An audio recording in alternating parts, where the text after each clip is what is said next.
ஊதித்து. அதிகாரம் 6. ஆட்சி மன்றத்துக்கு வெளியே நின்ற கூட்டம் எழுப்பிய கூச்சல் ஓய்ந்த பின் அசீரிய படைத்தலைவன் ஒலோபெரின் அயல் நாட்டினர் அனைவரின் முன்னிலையிலும் அக்கியோரிடமும் மோவாபியர் அனைவரிடமும் பின்வருமாறு கூறினான். இஸ்ரேல் இனத்தாரோடு போரிட வேண்டாம், ஏனெனில் அவர்களின் கடவுள் அவர்களை பாதுகாப்பார் என எங்களுக்கு இன்று இறைவாக்குரைக்க, அக்கியோரே, நீர் யார்? எப்ராயிமின் கூலிப்படைகளே, நீங்கள் யார்?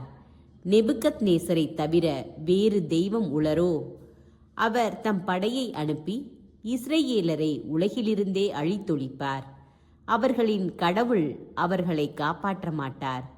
ஆனால் மன்னரின் பணியாளர்களாகிய நாங்கள் அவர்கள் எல்லாரையும் ஓர் ஆளை வீழ்த்துவது போல் எளிதாக கொன்றழிப்போம். எங்கள் குதிரைப்படைகளை அவர்களால் எதிர்த்து நிற்க முடியாது. இப்படைகளை கொண்டு அவர்களை தீக்கிரையாக்குவோம். அவர்களின் மலைகளெங்கும் அவர்களது குருதி வழிந்தோடும். அவர்களின் சமவெளிகள் அவர்களுடைய சடலங்களால் நிரம்பும். அவர்களால் எங்களை எதிர்த்து நிற்க முடியாது. அவர்கள் முற்றிலும் அழிக்கப்படுவார்கள் என்கிறார் உலகிற்கெல்லாம் தலைவரான நெபுகத்நேசர் மன்னர். அவர் உரைத்துவிட்டார். அவர் உரைத்த சொல் எதுவும் பொய்க்காது. இன்று இச்சொற்களை பிதற்றிய அக்கியோரே, நீ அம்மோனியரின் கைக்கூலி, நயவஞ்சகன். இன்று முதல் எகிப்து நின்று வெளிவந்த இந்த இனத்தை நான் பழிவாங்கும் வரை நீ என் முகத்தில் விழிக்காதே.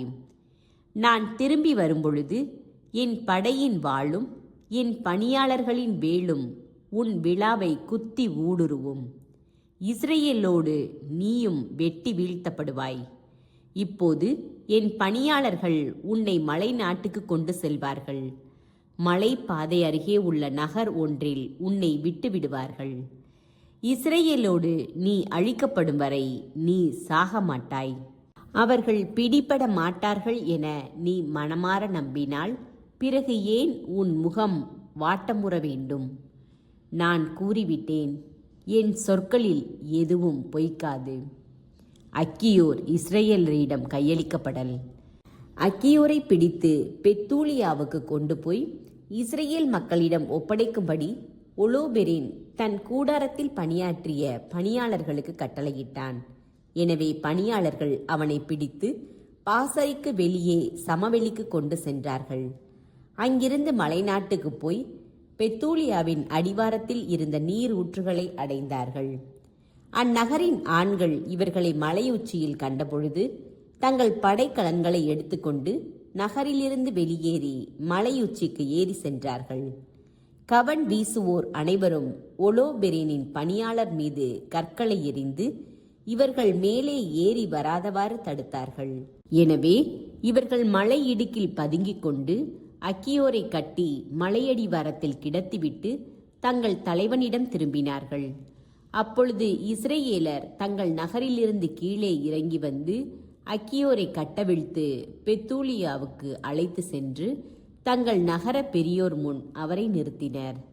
அக்காலத்தில் சிமியோன் குலத்தை சார்ந்த மீகாவின் மகன் ஊசியா, கொதோனியேலின் மகன் காபிரி, மெல்கியேலின் மகன் கார்மி ஆகியோர் நகர பெரியோராய் விளங்கினர். அவர்கள் நகரின் மூப்பர்கள் அனைவரையும் ஒன்று கூட்டினார்கள். மக்கள் நடுவில் அக்கியோரை நிற்க வைத்தார்கள். உடனே இளைஞர்கள், பெண்கள் ஆகிய அனைவரும் கூட்டம் நடந்த இடத்திற்கு ஓடி வந்தார்கள். அப்பொழுது ஊசியா நிகழ்ந்தது என்ன என்று அக்கியோரை வினவினார்.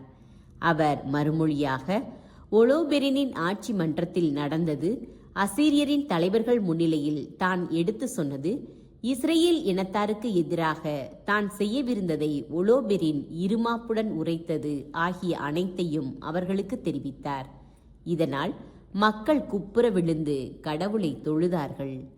விண்ணக கடவுளாகிய ஆண்டவரே, எங்கள் பகைவர்களின் இருமாப்பை பாரும். எங்களுடைய இனத்தாரின் தாழ்நிலையை கண்டு மனமிரங்கும். இன்று தங்களையே உமக்கென்று அர்ப்பணித்து கொண்ட மக்களை கண்ணோக்கும் என்று மன்றாடினார்கள். பிறகு அவர்கள் அக்கியோருக்கு ஆறுதல் கூறி அவரை பெரிதும் பாராட்டினார்கள். ஊசியா அவரை கூட்டத்திலிருந்து தம் வீட்டுக்கு அழைத்து சென்று மூப்பர்களோடு விருந்தளித்தார். அவர்கள் இஸ்ரேலின் கடவுளது துணையை வேண்டி அன்று இரவு முழுவதும் மன்றாடினார்கள்.